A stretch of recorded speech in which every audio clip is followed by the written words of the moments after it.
பிப்ரவரி இறுதியில் வங்கக்கடலில் குறைந்த காற்றழுத்த தாழ்வு பகுதி பொறுத்தவரை உருவாகிறதுக்கான வாய்ப்புகள் இருக்கு. எந்தெந்த நாட்கள்ல நமக்கு மழை பொழிவு இருக்கும் அப்படிங்கிறத நிச்சயமா நம்ம சொல்றோம். கோடை வெயில் சீக்கிரமா நம்ம தமிழ்நாட்டில் தொடங்க போகுது. இன்னொரு அதிர்ச்சி தகவல், அதிகாலை நேரங்களில் பனிப்பொழிவு எல்லாம் குறைய போகுது.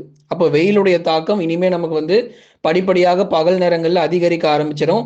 இதற்கு நடுவுல எப்பெல்லாம் உங்களுக்கு மழை வரும் அப்படிங்கிற தகவலை தான் ஒவ்வொரு நாள் நம்ம பார்த்துட்டு இருக்கிறோம். ஏன்னா கடந்த சில நாட்களாக மழை இல்லாம தமிழ்நாடே கடும் வெயிலுடைய தாக்கம் பகல் நேரங்களில் சற்று தீவிரமாகி இருக்கிறத நம்ம பார்க்கிறோம். அதே மாதிரி அதிகாலையில பனிப்பொழிவுன்னு எடுத்துக்கிட்டா உள் மாவட்டங்கள்ல மட்டும்தான் அதிக அளவு பனிப்பொழிவு காணப்படுகிறதாக நம்ம உணர முடிகிறது. ஆனால் கடலோர மாவட்டங்கள், டெல்டா மாவட்டங்கள்ல கூட முன்பு இருந்த பனிப்பொழிவு, ஜனவரி மாதத்துல இருந்த பனிப்பொழிவு இப்ப இருக்கான்னு கேட்டா கண்டிப்பா கிடையாது. கொஞ்சம் குறைஞ்சிருக்கு. இனி நாட்கள் ஆக ஆக அதிகாலை நேர பனிப்பொழிவும் குறைய வாய்ப்பு இருக்குமா அப்படிங்கிற எல்லா தகவலையும் தொடர்ந்து நம்ம இந்த வானிலை அறிக்கையில கேட்க போகிறோம். உங்களுடைய சந்தேகங்கள், எப்போ நமக்கு மழை கிடைக்க போகுது, வங்கக்கடலில் உருவாக போகிற குறைந்த காற்றழுத்த தாழ்வு பகுதியினால தமிழகத்திற்கு மழைக்கான வாய்ப்பு இருக்குமா அப்படிங்கிறதையும் நிச்சயமாக இந்த வானிலை அறிக்கையில கேட்டு நம்ம பயன்பெறுவோம். நீங்க நண்பர்களே கடைசி வரைக்கும் வானிலை அறிக்கையை கேளுங்க. நண்பர்கள், உறவினர்கள் தெரியப்படுத்த மறக்காம ஷேர் பண்ணுங்க, அவங்களும் பார்த்து பயன்பெறட்டும். வங்கக்கடலில் பிப்ரவரி மாத இறுதியில் புதிய காற்றழுத்த தாழ்வு பகுதி பொறுத்த வரைக்கும் உருவாகிறதுக்கான வாய்ப்புகள் இருக்கு.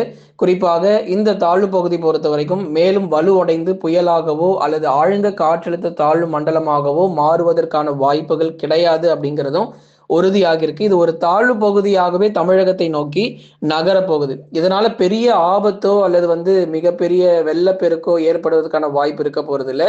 ஆனாலும் மழை வாய்ப்புங்கிறது கடலோர மாவட்டத்துல கணிசமாக அதிகரிப்பதற்கான வாய்ப்புகள் ரொம்பவே அதிகமா இருக்கு.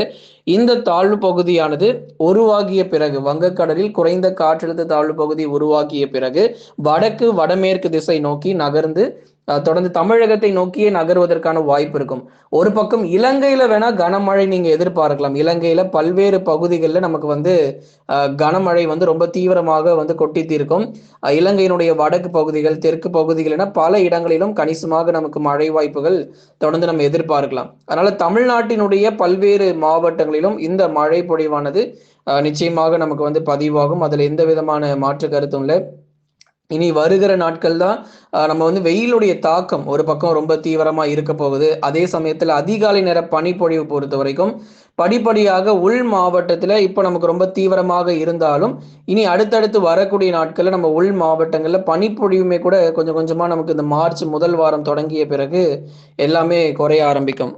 குறிப்பாக இலங்கையில் இருக்கக்கூடிய பல்வேறு பகுதிகள், திரிகோணமலை, மட்டக்களப்பு, அம்பாறை, பதுளை, அம்பாத்தோட்டை உள்ளிட்ட இடங்கள்ல கடுமையான கனமழை பொறுத்த வரைக்கும், இதெல்லாம் இலங்கையில் இருக்கக்கூடிய பகுதிகள். இலங்கையினுடைய வடக்கு மற்றும் கிழக்கு பகுதிகளில் கடும் மழை பொழிவுகள் அப்படிங்கிறது நிச்சயமாக இனி அடுத்தடுத்து வரப்போகிற நாட்களிலும் பதிவாகும். இந்த தாழ்வு பகுதியின் காரணமாக இலங்கையில் இருக்கக்கூடிய பல்வேறு இடங்களிலும் கணிசமாக நமக்கு மழை தீவிரம் அதிகரித்து கனமழையாக கொட்டி தீர்க்கும். தாழ்வு பகுதி உருவாகிய பிறகு நகரக்கூடிய திசை பொறுத்தவரை வடக்கு மற்றும் வடமேற்கு திசை நோக்கி நகரும். பெரும்பாலும் இது இலங்கை மற்றும் இலங்கையினுடைய கடலோர பகுதி மற்றும் தமிழகத்தினுடைய கடலோர பகுதியை நோக்கியே நகர்வதற்கான வாய்ப்புகள் தற்போது வரைக்கும் அதிகமாக எதிர்பார்க்கப்பட்டு வருது. கணிசமான மழை பொழிவையும் இந்த மாத இறுதியில் நம்ம எதிர்பார்க்க போறோம். ஒரு கோடை வெயில் தொடங்குறதுக்கு முன்னாடி நமக்கு மழை பொழிவு பதிவாகிய பிறகுதான் ஒரு கோடை வெயில் உடைய தாக்கம் பொறுத்த வரைக்கும் ரொம்ப தீவிரமாக இருக்கும். மாத இறுதியில் தமிழகத்தினுடைய கடலோர மாவட்டங்கள் சென்னை, திருவள்ளூர், காஞ்சிபுரம், செங்கல்பட்டு, விழுப்புரம், கடலூர், புதுச்சேரி, காரைக்கால், கள்ளக்குறிச்சி, அதைத் தொடர்ந்து மயிலாடுதுறை, நாகை, தஞ்சாவூர், திருவாரூர், அரியலூர், பெரம்பலூர், திருச்சி மற்றும் புதுக்கோட்டை உள்ளிட்ட இந்த கடலோர மாவட்டங்களும் டெல்டா மாவட்டங்களும் பிப்ரவரி மாத இறுதியில கணிசமாக சில இடங்கள்ல மழை பொழிவுகள் எதிர்பார்க்கலாம். இந்த மழைக்கு அப்புறமா பனிப்பொழிவு எல்லாமே குறைய ஆரம்பிச்சிடும். இந்த மழை தொடங்குற வரைக்கும் தான் உங்களுக்கு பனிப்பொழிவு. பிப்ரவரி இறுதியில ஒரு மழை வந்துருச்சு அப்படின்னா கண்டிப்பா அதிகாலை நேர பனிப்பொழிவுலாம் குறைய ஆரம்பிச்சு மார்ச் முதல் வாரத்திலிருந்து உங்களுக்கு வெயிலுடைய தாக்கம் ரொம்ப தீவிரமா ஆரம்பிச்சிடும். ஏப்ரல், மே மற்றும் ஜூன் மாதங்கள், இந்த 3 மாதமும் தமிழ்நாட்டில் மிகப்பெரிய ஒரு வெயிலுடைய தாக்கம் ரொம்ப மோசமாக தான் இருக்க போகுது. குறிப்பா மே மாதங்கள் அக்னி நட்சத்திர காலகட்டங்களில் இயல்பிலிருந்து 3 டிகிரி செல்சியஸ் வரைக்கும் இந்த வருஷம் வெப்பநிலை உயரப்போகுது. பொதுவாக 40 டிகிரி செல்சியஸ் பதிவாக வேண்டிய இடத்துல 43 வரைக்கும் போகலாம். அந்த அளவுக்கு வெயிலுடைய தாக்கம் பொறுத்த வரைக்கும் இந்த வருஷத்துல ரொம்ப அதிகமா இருக்கு. குறிப்பா ஏப்ரல், மே மற்றும் ஜூன் மாதங்கள் வரைக்குமே வெயிலுடைய தாக்கம் இருக்கும். பொதுவாக ஜூன் இறுதி வரைக்குமே வெயிலுடைய தாக்கம் இருக்க போகுது. ஜூலை மற்றும் ஆகஸ்ட் மாதத்தில் தான் நல்ல பரவலாக வெப்பசலன இடி மழை பொழிவு மாலை நேரங்களில் ரொம்ப தீவிரமாக தமிழகத்துல காணப்பட போகுது. கொளுத்தும் வெயில் அதை நம்ம மிக முக்கியமா நம்ம பார்க்கணும்.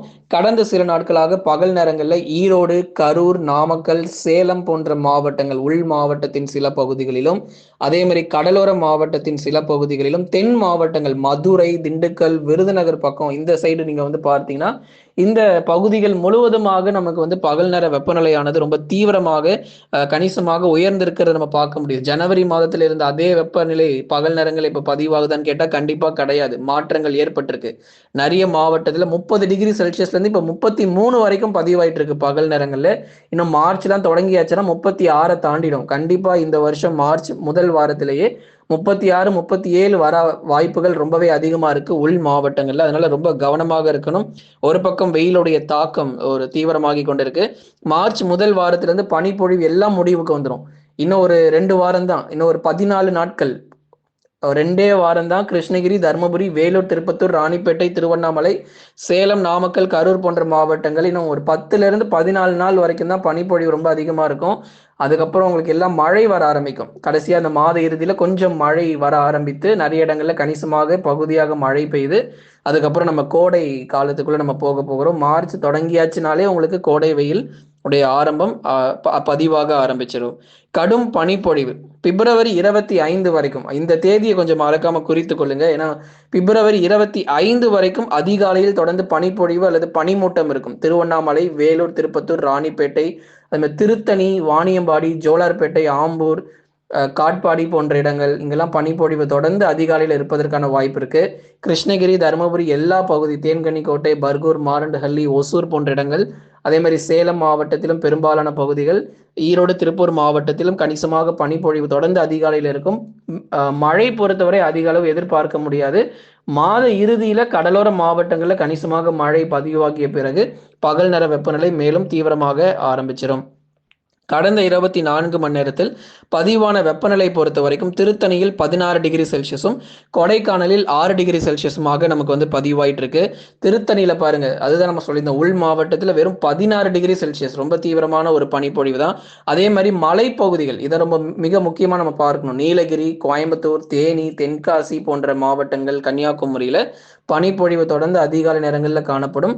இதுல குறிப்பா திண்டுக்கல் மாவட்டத்தினுடைய மேற்கு பகுதி, கொடைக்கானல் பகுதிகளில் 6 டிகிரி செல்சியஸ் மட்டுமே நமக்கு வெப்பநிலை பதிவாயிருக்கு.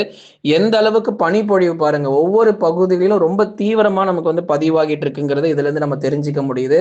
அதனால நண்பர்களே, தயவு செய்து கொஞ்சம் அதிகாலை நேரங்கள்ல பெரும்பாலும் 4 மணியிலிருந்து 6 மணி வரைக்கும் வெளியே செல்கிறது கொஞ்சம் தவிர்த்துக்கோங்க. ஏன்னா பெரும்பாலும் தவிர்த்து கொள்ளுங்க.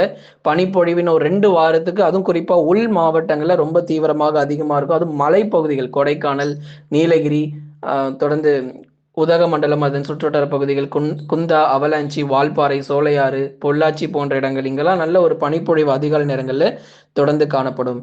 நீங்க நண்பர்களே மறக்காம ஒரு லைக் பண்ணுங்க, சப்ஸ்கிரைப் பண்ணி தொடர்ந்து சப்போர்ட் பண்ணி பாருங்க.